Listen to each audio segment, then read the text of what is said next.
Në trafostacionin përballë shkollës së mesme ekonomike, dikush ka vendosur simbolin e një partie politike, ndërsa tek muri urban në parkun e madh të qytetit, dikush ka shënuar një mbishkrim tjetër. Pikërisht në këto dy lokalitete dhe shumë lokalitete të tjera të qytetit, brenda një viti janë realizuar 4 aksione për fshirjen e grafiteve me përmbajtje vandale, duke i zëvendësuar ato me vepra arti. Nga viti i kaluar në qytetin e Kostivarit janë realizuar 4 aksione të ndryshme për zëvendësimin e grafiteve me përmbajtje të gjuhës së uleqjes dhe vandalizmit me vepra arti. Në qershor të vitit 2013 u realizua aksioni i quajtur për qytetin tim, për lyerjen dhe zbukurimin e trafostacioneve brenda qytetit, ndërkohë që u realizua dhe aksioni për fshirjen e grafiteve në përmurret e shkollave. Në shtator të këtij viti filloi realizimi i projektit Muri Urban i Agjencisë për Rini dhe Sport. Komuna e Kostivarit ka caktuar 5 lokacione publike, ku të rinjt dhe adhuruesit e grafiteve do të mund të shprehin afinitetet e tyre, pa cënuar mjediset e tjera publike. Gjatë nëntorit po ashtu u realizua kolonia artistike rrugore, Mure që flasin, dhe kjo me të njëjtin qëllim, grafitet me përmbajtje banale të zëvendësohen me vepra arti.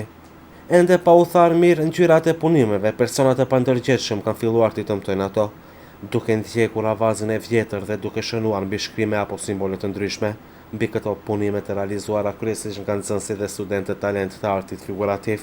Në trafostacionin përballë shkollës së mesme ekonomike tashmë dikush ka vendosur simbolin e një partie politike, ndërsa tek muri urban në parkun e madh të qytetit dikush tjetër ka shënuar një mbishkrim tjetër.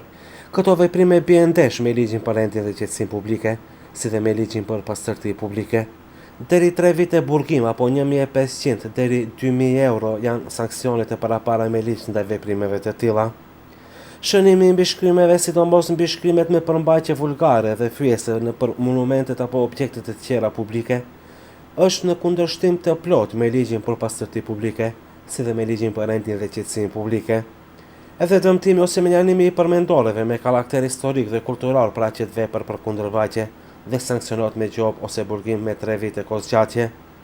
Këto veprime i sankcionon edhe ligji për rend dhe qetësi publike, ku parashikon gjoba prej 1.500 deri 2.000 euro, sqaron zëdhënësi i policisë Marian Josifoski. Ai apelon sidomos tek gjeneratat e reja që të përmbahen këtë dëmtimet e tilla të objekteve publike, përmendoreve historike, por edhe pajisjeve të tjera urbane. Sipas njohurive të policisë, veprimet e tilla nëpër trafostacione, ura dhe objekte të tjera publike siç janë muret e objekteve kolektive, përmendoret edhe të ngjashme po bëhen kryesisht gjatë orëve të natës. Duke u përballur me një realitet të tillë, nga pushteti lokal në Kostivar është caktuar dhe një ekip mobil që po merret me menjanimin e mbishkrimeve me përmbajtje vullgare dhe që ngjallin urrejtje.